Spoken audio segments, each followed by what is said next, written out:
Então, pessoal, ó, vamos lá, tá? Falando do índice futuro, fazendo uma revisão aqui do dia de hoje.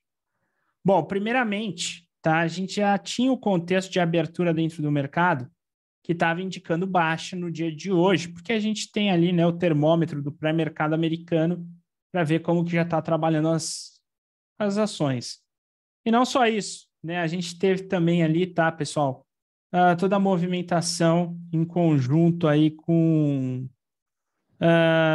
o pré-mercado americano e as bolsas na Europa e na Ásia. Então, a gente já tinha mercado aí para baixo.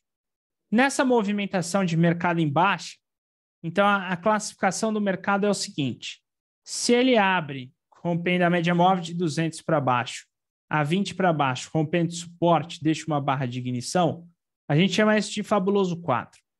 Então é inegável o nome aí do setup. Mas a gente já sabe que esse setup está com uma taxa de acerto muito baixa.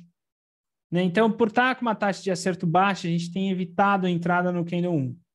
Então, o que a gente faz? A gente pega essa movimentação toda, tá? E espera um pivô clássico. Então, o pivô clássico é você esperar de 3 a 5 barras. Às vezes ele acontece com menos, tá? Mas esperar aí de 3 a 5 barras para trazer a formação do pivô. O pivô é onde você tem a impulsão do ativo e a correção do papel com ativação do trade, né? Seja para cima, seja para baixo. Então, aqui no índice, a partir do terceiro candle, nós marcamos aqui o 2, tá? E ficamos de olho para uma possibilidade de venda, que seria a partir aqui do acionamento desse pivô de baixa. Esse é um contexto. No caso aqui, ele acabou virando para cima. E muita gente perguntou se essa virada para cima não se enquadraria numa volta em V. Olha, o movimento para um contexto de volta em V não era assim ruim desse pullback, era muito bom. Se você acompanhar esse movimento de pullback aqui, por mais que esse pullback em si, tá, ele não tenha máxima e mínima menor que o candle anterior, ele tem uma impulsão e ele tem esse pullback de uma única barra e depois retorno. Não ficou 100%. Mas o que faltou aqui é aquela agressividade do próprio dia, tá? Eu poderia, por exemplo, preencher o gap, né? Então eu vou lá, preencho o gap aqui e falo, ó, preenchendo o gap, a gente tem uma barra grande aqui de baixa, ou 2 barras, ele está fazendo uma volta em V para jogar na 20. Só que aqui, pessoal, eu não gosto de trabalhar com volta em V nesse sentido. Eu prefiro trabalhar quando a volta em V tem agressividade sem o gap, né? Porque com o gap aí fica, às vezes, aquele negócio, pô, mas o gap indica baixa, eu estou indo contra o gap. Acho que, assim, é melhor você pegar quando é a própria movimentação. Porque aí a gente tem essa estatística da volta em V dessa forma. E aí a gente consegue trabalhar mais tranquilo, tá? Então, o índice futuro nessa movimentação, ele foi descartado uma hipótese, né, de compra e também de venda no Candle 2. Então, nós tivemos que marcar nessa movimentação o fundo do 2 com o topo do Candle 11. Tá? Então, essa foi a marcação que a gente fez para o índice. E aí, o índice entrou em lateralização. O que chamou nossa atenção? Tá? Chamou nossa atenção aqui que a média móvel de 20 estava apontando para baixo. Média móvel de 20 apontando para baixo, com a perda do Candle 13, tá? A gente percebeu um pivô de baixa. E aí, esse pivô de baixa, o que a gente fez? A gente colocou como venda a violação dele. E aí, aqui dessa movimentação, a gente colocou como stop no topo do 14 e o alvo projetado do 13 para baixo. A gente classificou esse trade como halt na média móvel de 9 períodos e 20, né? Como praticamente uma situação de halt perfeito, né? Ainda que não foi aí totalmente o halt perfeito, mas a gente classificou esse halt combinado, que é aquele que a gente tem na nossa apostila. E logo depois, na sequência, ele fez mais um halt desse perfeito. Só que dessa vez, o gatilho não era a perda de um suporte como foi do 13. O gatilho era a perda do 18. E o 18 não foi perdido. tá? Então, aqui seria mais um gatilho. Algumas pessoas podem ter colocado no 17, mas não é interessante fazer isso. Se você está fazendo um route perfeito, ou você adequa uma venda no fundo deixado, ou você espera a barra fechar e aí coloca na mínima dela. Nesse caso aqui, o 13 estava perto, então ele rompeu, poderia vender no 13. Se eu não tivesse o 13 perto, eu esperaria essa barra vermelha fechar e colocaria a venda na mínima dela. Tá? E aí, no caso, se deixaria muita sombra, já não enquadraria esse trade na venda. Né? Então, seriam as hipóteses aí de movimento. E aí, pessoal, no índice futuro, tá? Ele acabou estopando bem na abertura do mercado à vista que nós tivemos lá nos Estados Unidos. Bom, estopando esse primeiro trade, tá? A gente pegou, voltou na marcação aqui desse topo e voltou na marcação desse fundo. E aí a nossa estratégia estava bem clara, né? Era esperar um pivô ou acima da média móvel de 20 ou pivô de retorno rompendo a mínima aqui, saindo dessa exclusão. E nessa exclusão foi onde ela acabou deixando um stop para nós. Então ele chegou bem perto de querer fazer um pivô de alta, e se fizesse esse pivô de alta, teria entrado nessa violação, porque a 20 tinha apontado para cima aqui, tá? Não rompeu, voltou para baixo, e aí rompeu o pivô de baixo. Aí a entrada é 100% técnica a partir do movimento de rompimento dessa mínima. A gente antecipou, né? A gente colocou a venda aqui na perda do 31, no candle 32, e botamos o stop no topo do 31. A gente antecipou a venda, pegando a confirmação do fechamento abaixo do suporte do dia.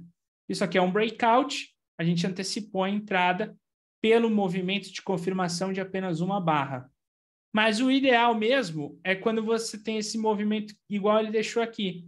Que aí o que acontece? Ele fechou abaixo do 2, rompeu esse micro range que foi deixado. Então você tem um range aqui que foi deixado depois alongado. Rompeu o range, fez um pullback, trouxe o rompimento. Esse pullback ele acabou não sendo em forma de pivô e foi em forma de power breakout na 9, que acaba sendo melhor.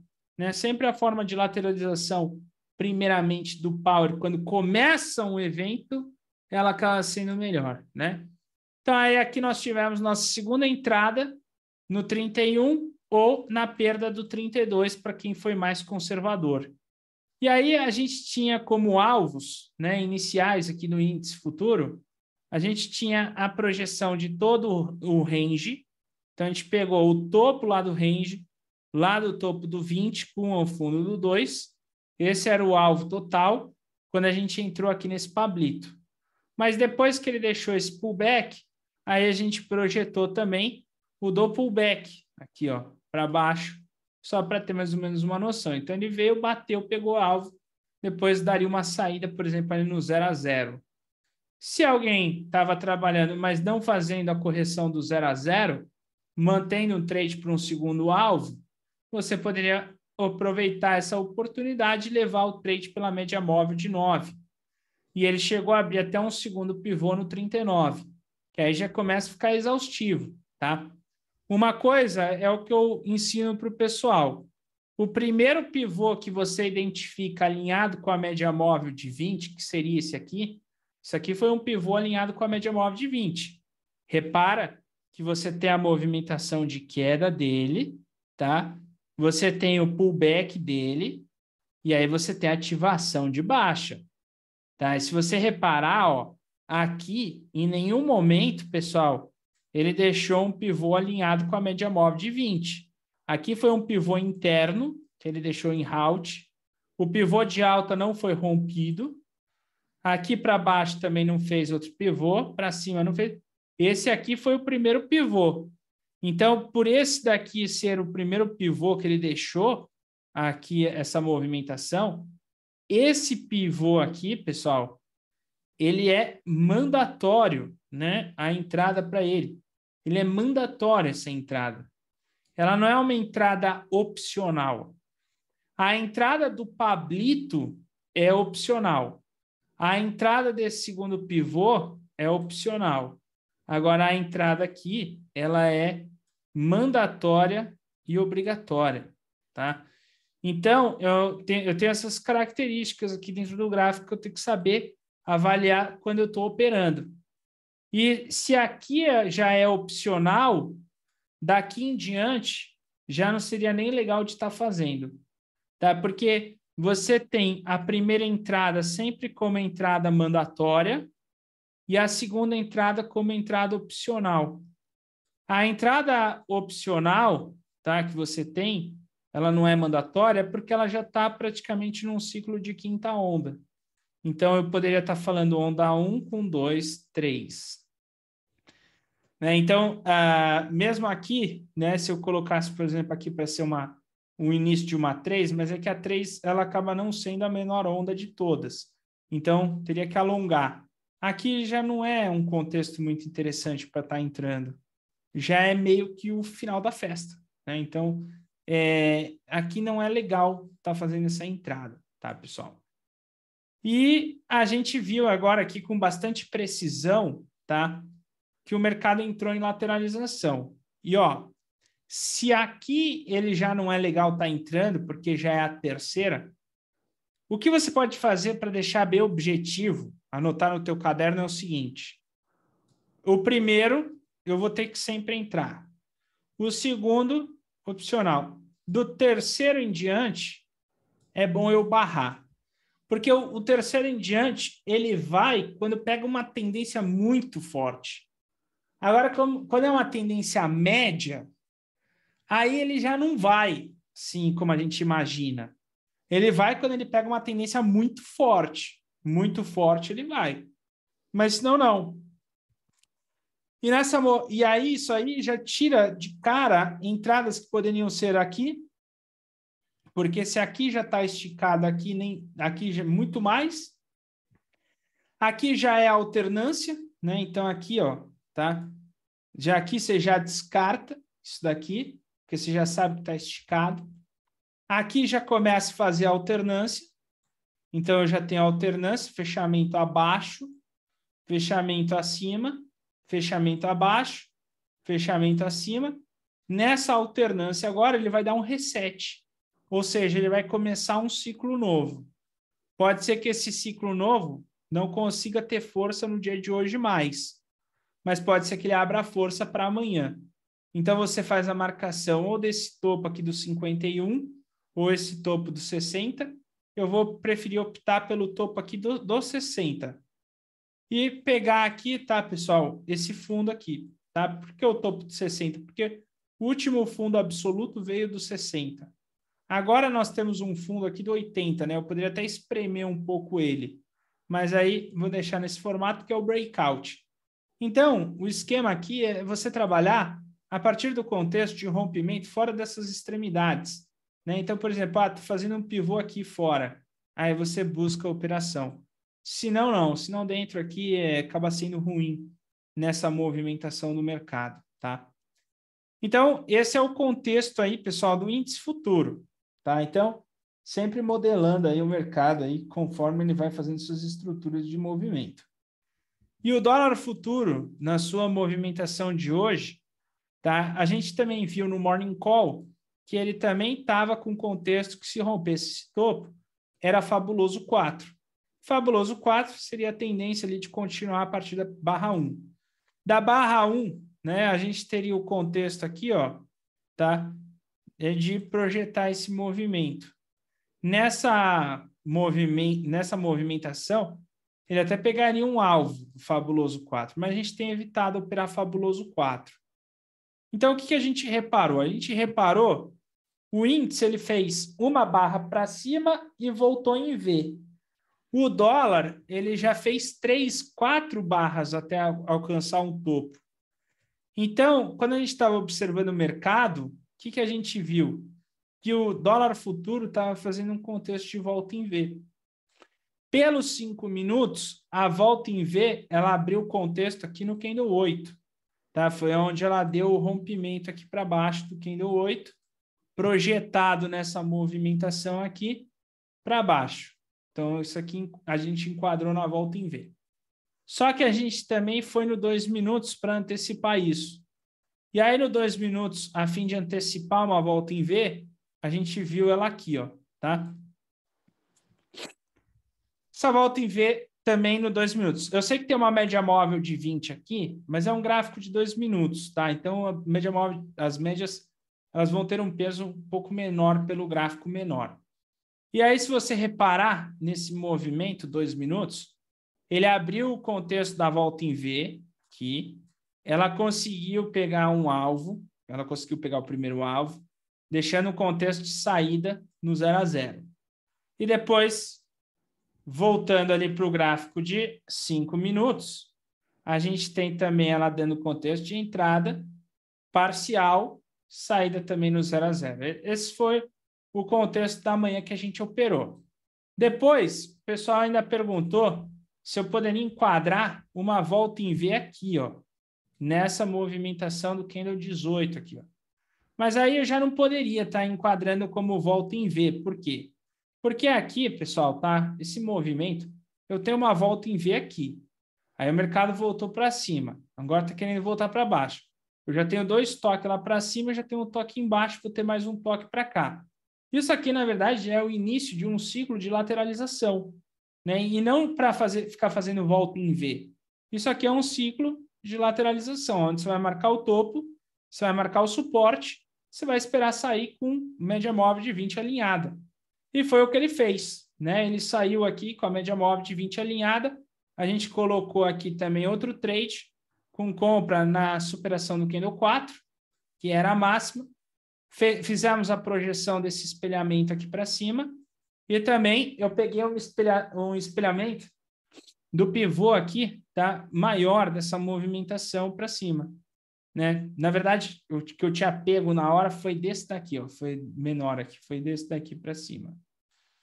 E aí a gente colocou o alvo parcial nesse primeiro alvo para não pegar os alvos maiores, né? E aí acabamos colocando o parcial, trazendo a estrutura para um 0 a 0 e carregando aí até onde deu. E agora a gente está esperando dessa movimentação para que ele faça um pivô de baixa. Ele já fez um pivô de baixa. Esse pivô de baixa, esse primeiro pivô de baixa dele, é a característica da mergulhada dupla. Então, você geralmente vai optar pelo segundo pivô, para tirar de dúvida isso, tá? Mas acaba sendo um padrão de volta em V, né? Em todo caso, ele acaba sendo também um padrão aqui, tá? De volta em V ali com afastamento superior. É que o dólar está muito forte. O dólar está muito forte para cima, ok? Volta em V no mercado, a gente tem sempre que ter agressividade, né? Então, sempre tem que ter agressividade. Então, se você está acompanhando, tá? Seja o mercado que for, e você quer trabalhar com uma volta em V, ela tem que ter diferença da super trend para agressividade. Quando ela tem agressividade dentro do mercado, o mercado bateu com agressividade para cima, ele tende a voltar tudo com agressividade, tá?